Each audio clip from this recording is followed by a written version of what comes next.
Donc on a dit que l'origine permanente de la bobine cesse d'emmagasiner de l'énergie atteint le maximum.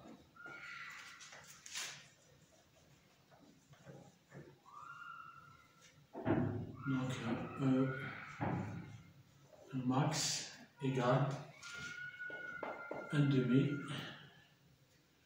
L et au carré. D'accord? Et toute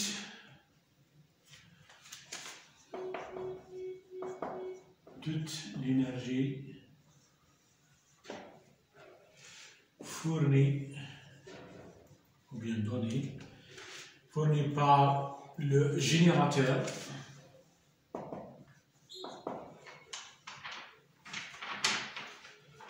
sera perdue dans la résistance. La résistance sous forme de chaleur. Sous forme de chaleur. Donc, pour la question 1-2, donc on ouvre l'interrupteur K, d'accord? Donc, que se passe-t-il? Que se passe-t-il?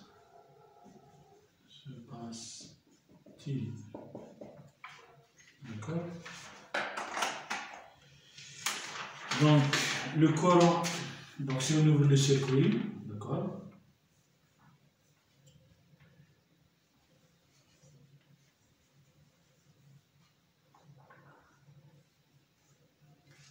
Donc, le courant, il devient instantanément égal à 0.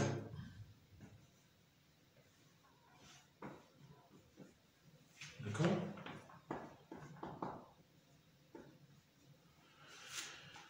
Donc, le courant instantanément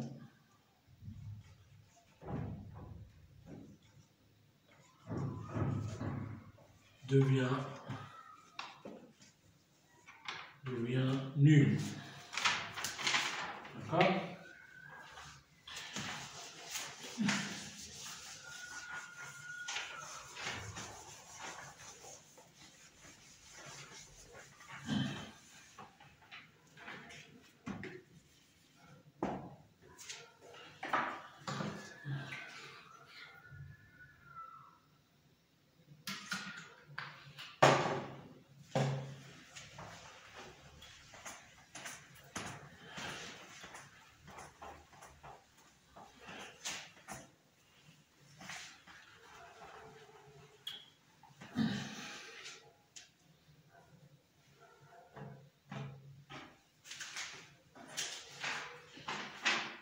D'accord? Donc, la tension VL qui est égale à LDI sur dt égale à L. D'accord? La variation du courant, le courant final, il devient 0, moins le courant, d'accord, précédent, I qui est égal à E sur R. Donc, si on a la variation de temps, on va dire instantanément, ça veut dire t égale à 1 microseconde. Donc, il est ça, d'accord? Donc, si on prend comme exemple I égale à 10 ampères, L égale à 0,1 Henry, d'accord? Donc, VL, ça devient moins, d'accord, 0,1 fois 10 que divise 10 puissance moins 6, ça fait 1 moins 10 puissance 6 volts. Ça veut dire VL,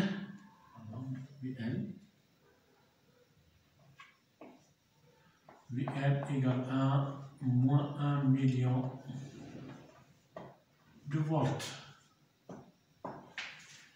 D'accord? Donc cette haute tension est capable de rendre l'air conducteur. D'accord? Et toute l'énergie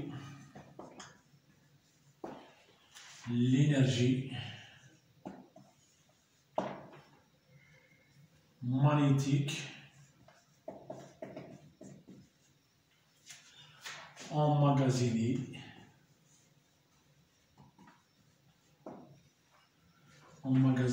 dans la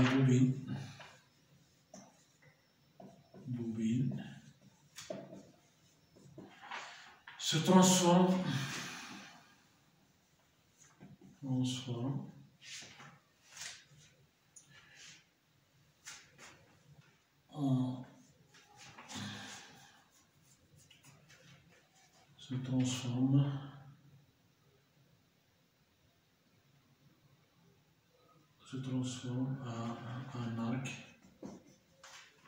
en arc électrique.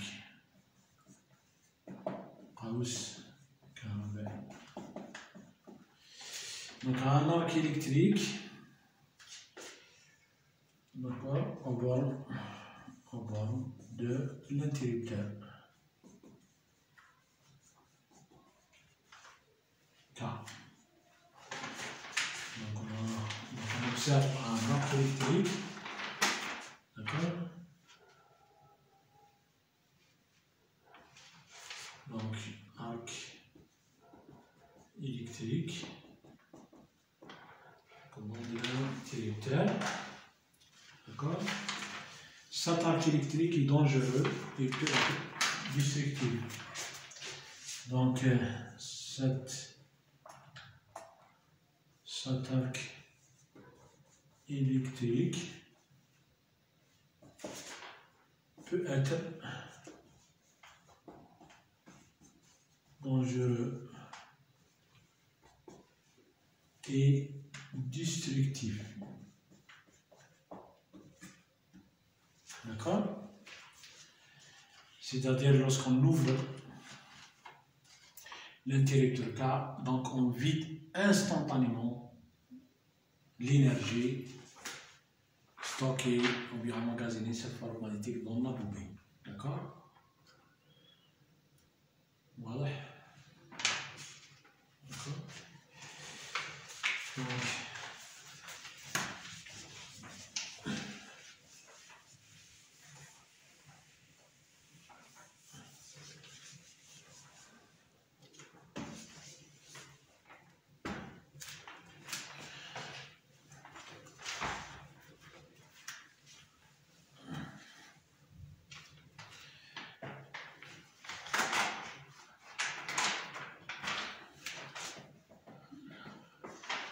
pour éviter cet arc, donc pour éviter l'apparition de cet arc électrique,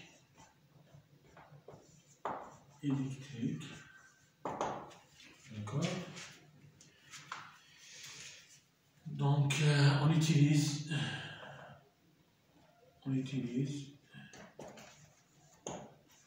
une diode de roue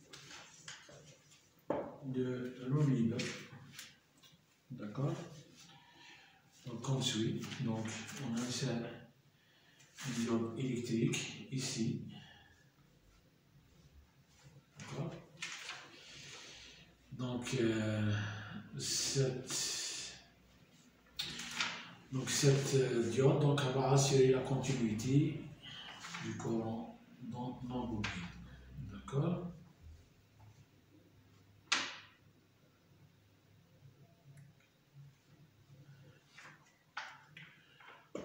D'accord? Donc on va essayer de calculer le courant. Calcul du courant I de T. Donc, voilà. Donc lorsqu'on ouvre l'interrupteur, donc la diode donc, elle rentre en conduction. Donc elle va assurer la continuité du courant. D'accord? Donc le schéma devient comme ça. On aura la tension RI de T plus RDI sur dt égale 0. D'accord? Et donc avec I de 0 égale à I qui est égal à E sur R. Donc on va essayer de résoudre cette équation différentielle. Donc LDI sur dt égale moins RI de t. Ça veut dire que dI de t sur I de t égale moins R sur R fois dt. Donc on fait l'intégrale, donc on donne ln, la valeur absolue de I de t égale moins R sur RT plus une certaine constante.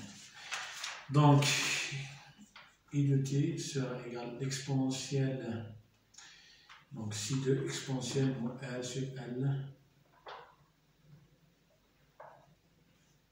exponentielle moins t sur tau, d'accord, avec si2 la constante c'est exponentielle C1 et tau bien sûr c'est L sur R, d'accord. Donc lorsque t égale à 0,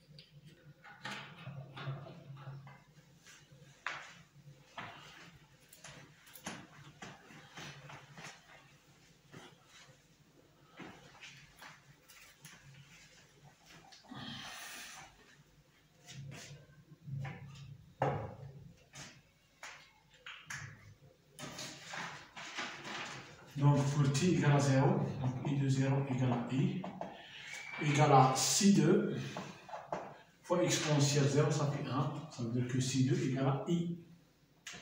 Donc I de t égale à I exponentielle moins t sur 3, d'accord. Donc l'allure du courant dans ce cas-là, donc sera une descente exponentielle sous forme exponentielle jusqu'à 0. Donc si on donne suffisamment de temps, c'est-à-dire I de plus l'infini, par la limite de I de t tombe vers plus l'infini. Donc on a exponentielle moins l'infini, ça fait 0. Donc ça tombe vers 0 dans ce cas-là. D'accord? Donc la diode, donc on a dit donc, E égale à, oui, I égale à E sur R. Donc la diode de roue libre donc assure la continuité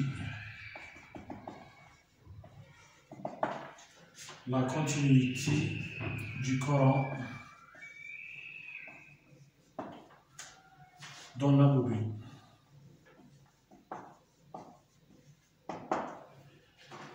D'accord? L'énergie,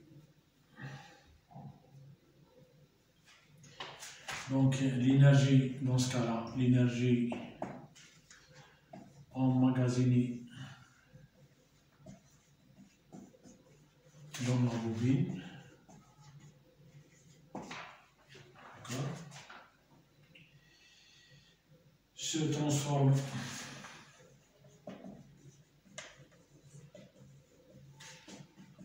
progressivement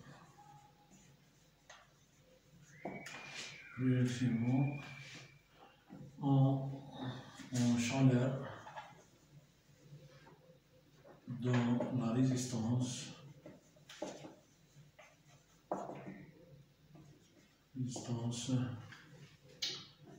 par effusion.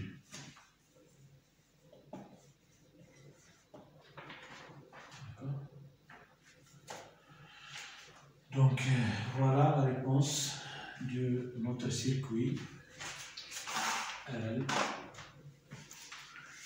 lorsqu'on applique une tension continue, constante. Donc maintenant,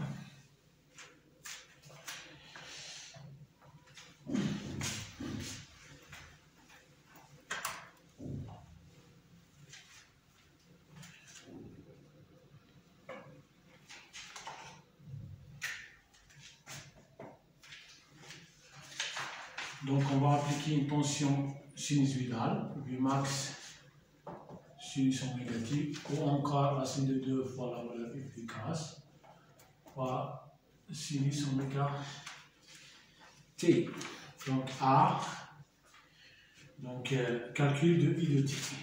Donc, calcul du courant I de t. D'accord. Donc, notre circuit est maintenant RL est alimenté par les tensions sinusoïdales V.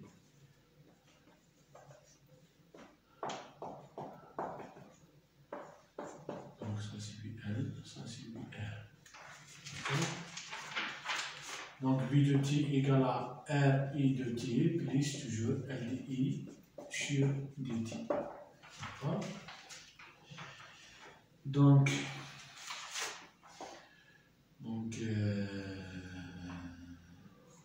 LDI sur dt plus RI de t égale Vmax sinus oméga t. D'accord. Donc pour calculer I de t, donc on va utiliser deux méthodes. Donc première méthode, on a déjà vu ça. Donc le courant égale une solution homogène plus une autre solution particulière. D'accord. La solution homogène, d'accord, bien la réponse libre, donc ça sert à résoudre LDI sur dt plus RI de t égale 0. D'accord. Donc,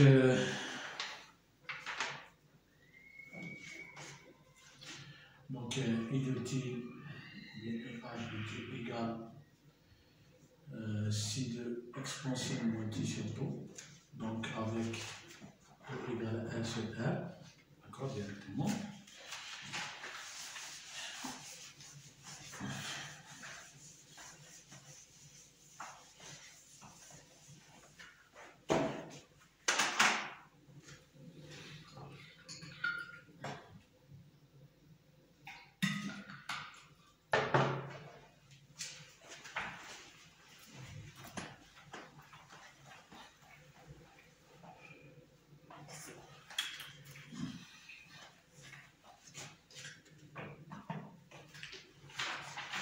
Donc, pour la solution particulière,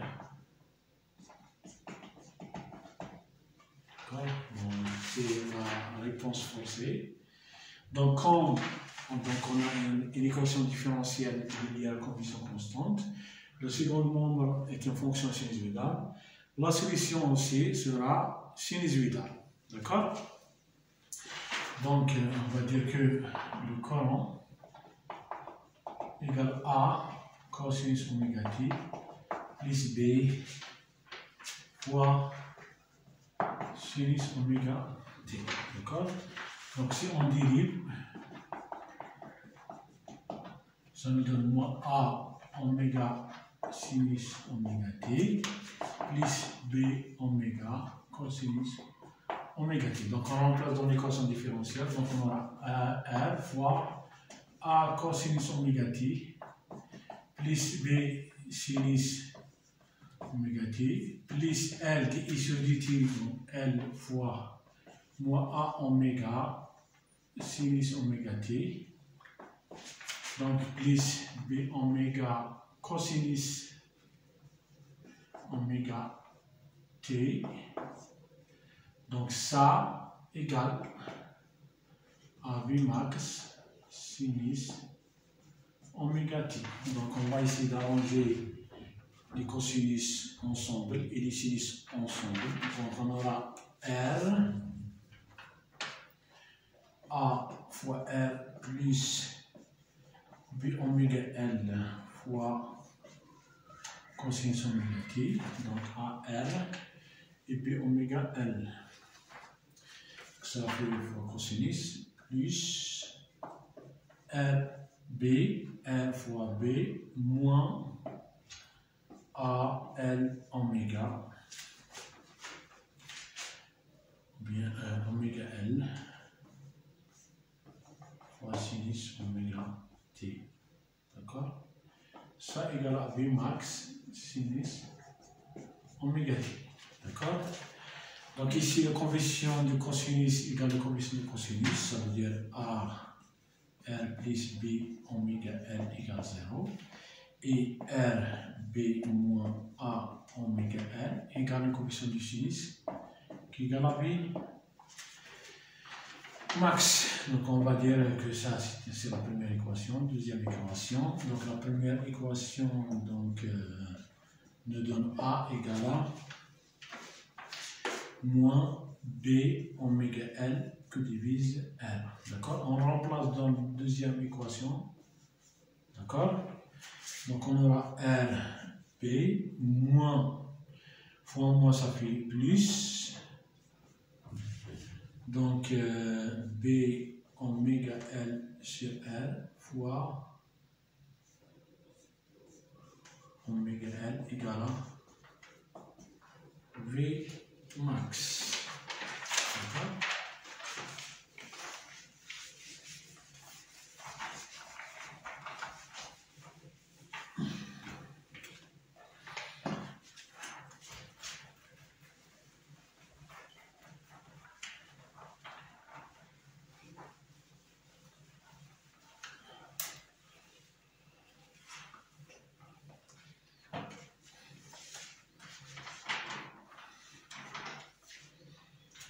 Donc, B donc, fois R plus oméga au carré que divise R égale B max. Donc, ça veut dire que B fois R au carré plus L oméga au carré sur R égale B max. D'accord? Donc B égale R sur R au carré plus L oméga carré fois V max. D'accord? Donc on verra par la suite la construction de Fresnel comme suit. D'accord? Donc fils de déphasage antérieur comme attention. D'accord? Cos P égale à R que divise module de Z avec module de Z, ici bien la racine carrée de R au carré plus l'oméga de tout au carré. Donc le B devient donc cosinus phi V max sur le module de Z. D'accord?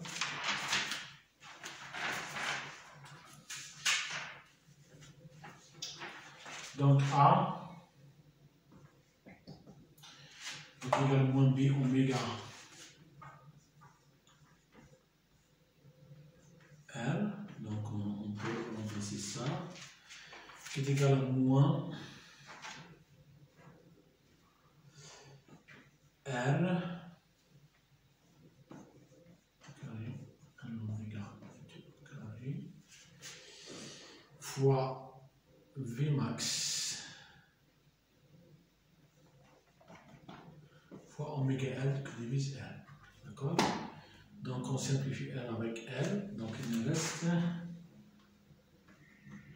moins L oméga que divise R au carré plus L oméga tout au carré fois V max. D'accord? Donc comme le cosinus égale à R sur le module de Z, d'accord? Le sinus aussi égal à L oméga sur le module de Z, d'accord?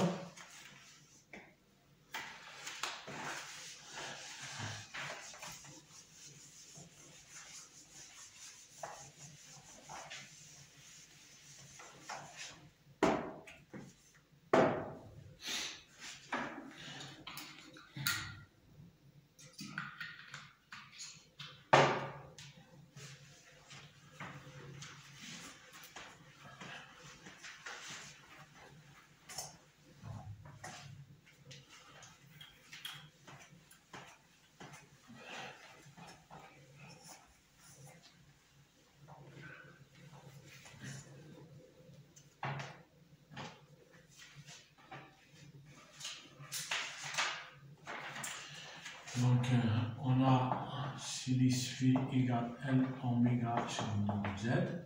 Donc, A égale à moins. Donc, sinus phi sur le module de Z fois Vmax. D'accord? Donc, la solution particulière.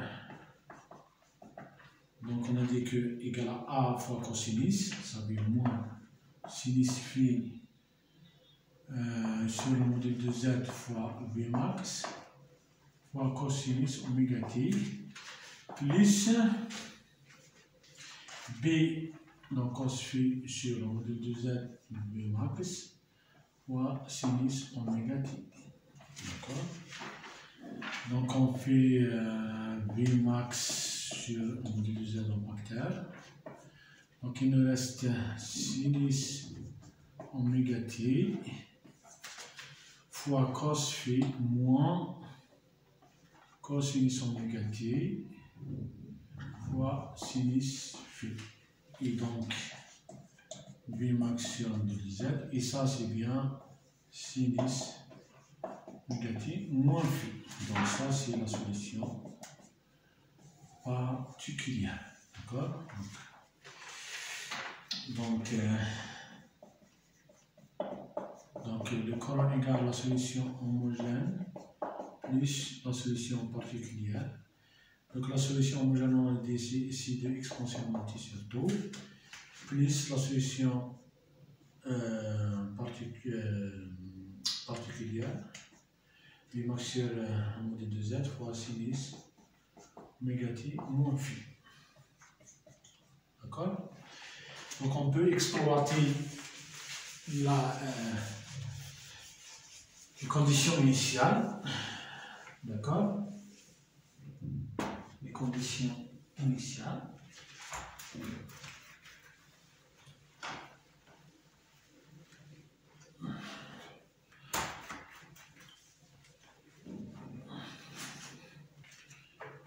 Donc le courant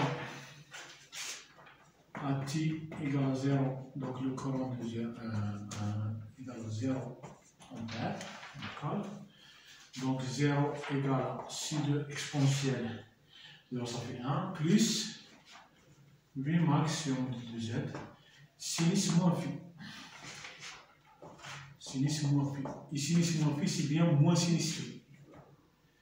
Donc C2 moins Vmax sur module de Z fois sinus phi. Donc on aura C2 égale à Vmax sur module de Z fois sinus phi.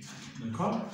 Dans ce cas-là, la solution égale à Vmax sur le module de Z fois sinus phi exponentielle moins t sur tau plus Vmax sur le module de Z fois sinus oméga t moins phi. D'accord? Donc ça c'est l'expression du courant à réponse. Bien, lorsqu'on alimente le circuit RL par une tension sinus vide. D'accord? On peut noter que E max, c'est bien Vmax sur le module de Z. D'accord? Donc on aura le courant égal à E max sinus phi exponentiellement t sur tau plus E max sinus oméga. D'accord? Donc ça c'est la première étape. La deuxième méthode,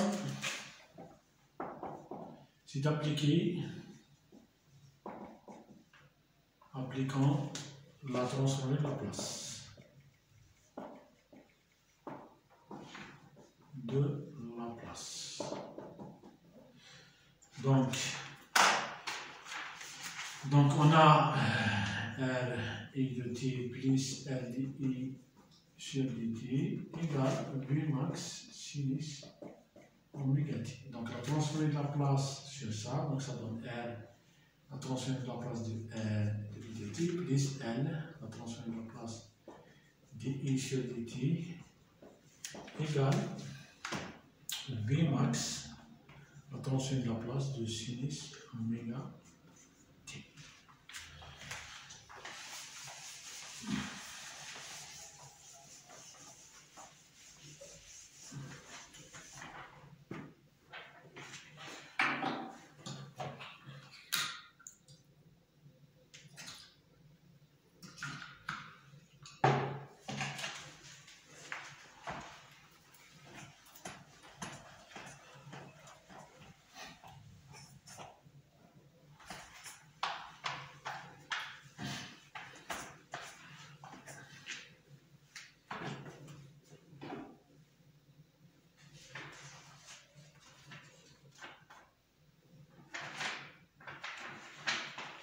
Donc on aura R I de P plus L, la transformée de Laplace de I sur dt, c'est bien P I de P, moins I de 0 égale B max, la transformée de Laplace de sinus oméga t, c'est bien oméga sur P au carré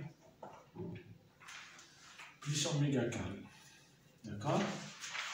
Donc le courant, les conditions initiales I de 0 égale à 0.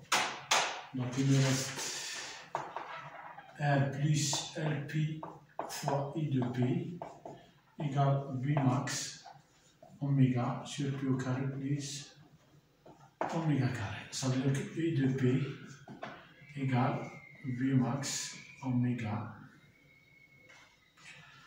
Donc B max oméga sur R plus LP P au carré plus oméga carré. D'accord? Donc pour inverser ça, donc on va décomposer ça en éléments simples. Donc ça sera égal à 1 sur pi moins j oméga plus A2 sur pi plus j oméga plus A3 que divise LP. D'accord? Bien sûr qu'avec pi au carré plus oméga carré, donc c'est bien pi moins j oméga fois pi plus j oméga.